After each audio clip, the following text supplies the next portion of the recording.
আপনি তো মানে এই ভবনে তো শেখ হাসিনা থাকতেন না, এই ভবন তো শেখ হাসিনার প্রতীক না, এই ভবন হলো কিন্তু ফ্যাসিজমের আইকন তো ছিল এই ভবনটা। এটা একটা মিউজিয়াম ছিল, এটা একটা মিউজিয়াম ছিল এবং সেই মিউজিয়ামটা ভাঙলে কি লাভ? বরঞ্চ আমি ক্ষতিটা বলি আপনাকে।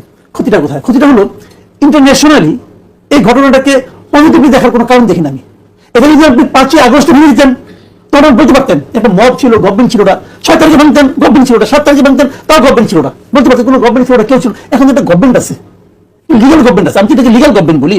তো একটা গভর্নমেন্ট যখন থাকে তখন এটা যখন ভাঙা হয়, গভর্নমেন্ট প্রতিরোধ করার চেষ্টা করছে? যদি গভর্নমেন্ট প্রতিরোধের চেষ্টা না করে, তাহলে যদি গভর্নমেন্ট এটাকে ভাঙাটাকে লজিক্যাল মনে করে, তাহলে গভর্নমেন্ট নিজেই ভেঙে দিতে পারে, সমস্যা তো নাই কোনো। যদি গভর্নমেন্ট লজিক্যাল মনে করে, গভর্নমেন্ট নিজেই ভেঙে দেয়। আর যদি গভর্নমেন্ট লজিক্যাল মনে না করে, তাহলে এই যে ভাঙতে গেল, আপনি একটা কথা খেয়াল রাখেন, এই যে ভাঙতে গেল একদম লোক গেল, এই যাওয়ার কিন্তু 2-3টা কিন্তু দিক আছে। দিকটাকে এক নম্বর হলো ফিজিক্যাল একটা প্রবলেম বলি আপনাকে আমি, যে এই মদের মধ্যে পড়ে কিন্তু আহত হতে পারে। তো গভর্নমেন্ট এই ডিসিশন নিচ্ছে কেন?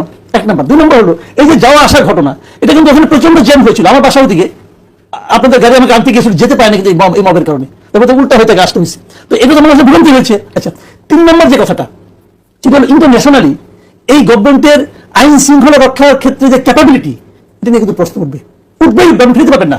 আপনি কাল পরশু দেখেন রিয়াকশনটা কি হয়। এই রিয়াকশনটা আমাদের জন্য, একটা স্টেবল গভর্নমেন্টের জন্য ইতিবাচক নয়। তো এটাকে আমি মনে করি, আর বিপরীত দিকে লাভটা কি? আপনি বলেন আইকন তো সবাই থাকতে দিলেন কেন? তখনও আগুন দেওয়া হয়েছিল, পুড়িয়ে দেওয়া। এটা যে প্রতিক্রিয়া করা হচ্ছে সেটা আপনি নিশ্চয়ই জানেন, যে অতীত ফ্যাসিস্ট উনি একটি ভাষণ দিতে চেয়েছেন, সেই কারণেই একটি ক্ষোভ কাজ করছে, তারা আবার রাজনীতিতে ফিরতে চাইছেন।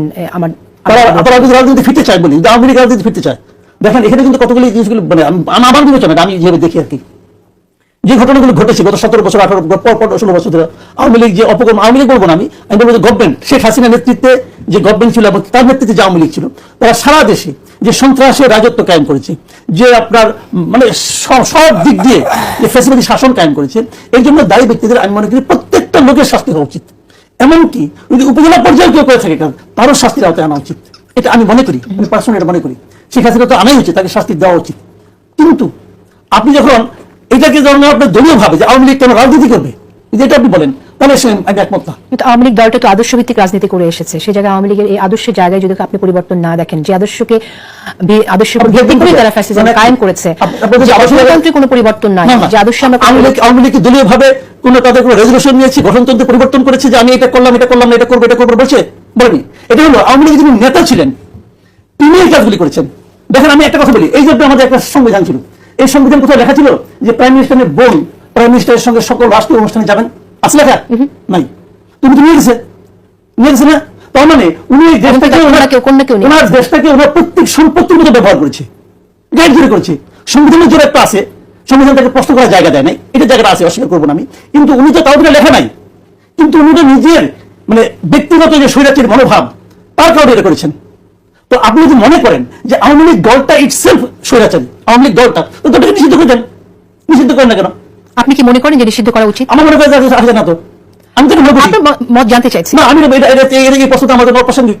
আমি যদি আমাকে জিজ্ঞাসা করেন, আমি যখন জামাত নিষিদ্ধ করেন আমি বলেছিলাম তখন আওয়ামী লীগ শাসনামল, আওয়ামী লীগ শাসনামলে জামাত নিষিদ্ধ করার সময় অনিয়ারে আমি বলেছি আমি কোন দলের নিষিদ্ধ চাই না। অর্থাৎ আপনি নিষিদ্ধ চান? আমি হিজবুত তাহরিরকে নিষিদ্ধ করে এবং নিষিদ্ধ করার বিপক্ষে। আমি মনে করি প্রত্যেকটা লোককে তার কথা বলতে দেওয়া উচিত। জনগণ সিদ্ধান্ত নেবে কে থাকবে কে থাকবে না। আহত যারা হয়েছে, ধরা যাক লীগের লোক হয়েছে, ধরে নিলাম তারা অভ্যুত্থানের চেতনার বাইরে, তো তাদের কি চিকিৎসা দিবেন না আপনি? তাদের কি করবেন? মেরে ফেলবেন? শুনেন, আপনি যত বড় অপরাধী হন, যেন একটা ফাঁসির আসামি, একজন ফাঁসির আসামি, তার 3 দিন পরে ফাঁসি হবে। তার যদি হঠাৎ করে পা ভেঙে যায়, এই পা সুস্থ হওয়ার আগ পর্যন্ত তারা ফাঁসি দিতে পারবেন? পা সুস্থ করবেন তারপর ফাঁসি দিবেন। এটা সারা দুনিয়ার স্বীকৃত আইন। আপনি বলবেন 2 দিন পরে তোর ফাঁসি হবে, ও পা সুস্থ করা দরকার নেই, ওকে টাঙ্গাই দাও, পারবেন না আপনি? ও চোর হতে পারে, ও যাই হতে পারে, মানুষ করবে এখন পর্যন্ত, তো এখনো মানুষ।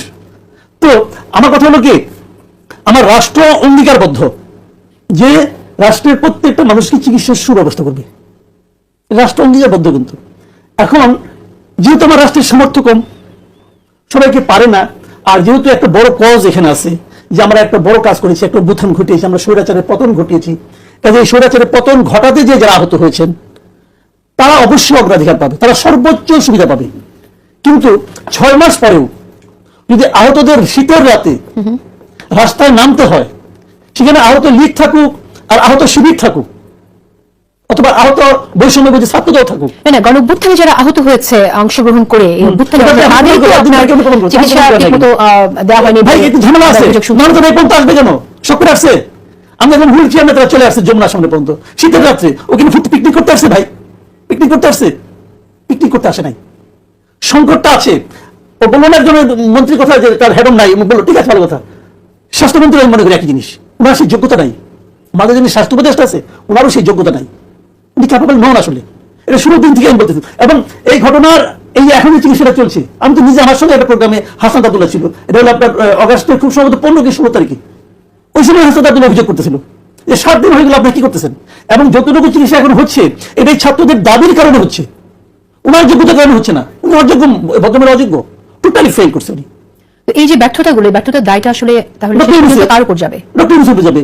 আজকে থেকে 5 বছর পরে যদি এই সরকার ফেল করে, নূরজাহান বেগমের নাম কেউ মনে রাখবে না, কেউ চিনবে না, কে নূরজাহান বেগম কেউ জানবে না, সবাই জানবে যে ডক্টর ইউনূসের সরকার ফেল করছে, সবাই এটা বলবে। এবং এই আহতগুলো থাকবে, এই আহতদের মধ্যে অনেক আজকে 3 বছর পরে আপনি পাবেন যে একজনকে তারা বলবে আমি সুচিকিৎসা পাই নাই, এবং তাদের সেই দাবি যথার্থ দাবি পায় নাই। বা এই দেশেই সব জায়গায় জায়গা থাকবে, এই দেশে কি প্রত্যেকটা হাসপাতাল মেডিকেল কলেজগুলোতে যে লোকটা আপনার মনে করেন পঞ্চগড়ে আহত হয়েছে, যে লোকটা ময়মনসিংহ আহত, ঢাকার দোকানে তো ওই মেডিকেল কলেজে পর্যাপ্ত যন্ত্রপাতি আছে। আপনি প্রত্যেকটা মেডিকেল কলেজে একটা করে ওয়ার্ড খুলেন, বলেন যে এটা হলো আপনার জুলাই প্রথম আহত করার জন্য এই ওয়ার্ডটা করেন না ভাই, সমস্যাটা কি?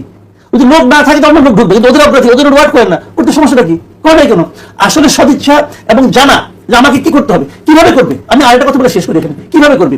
আমি যদি এটাকে বিপ্লব বলি, যে এটা বিপ্লব হয়েছে, গণঅভ্যুত্থান হয়েছে, বললাম মানে এই যে সরকারটা হয়েছে, আমি আপনাকে চ্যালেঞ্জ দিয়ে বলতেছি, এই সরকারের 80% উপদেষ্টা, 80% উপদেষ্টা, তাদের সঙ্গে এই গণ আন্দোলনের, এই অভ্যুত্থানের, এই বিপ্লবের সঙ্গে শারীরিক, মানসিক, অর্থনৈতিক, বুদ্ধিভিত্তিক কোনো ধরনের কোনো সংশ্লিষ্ট ছিল না।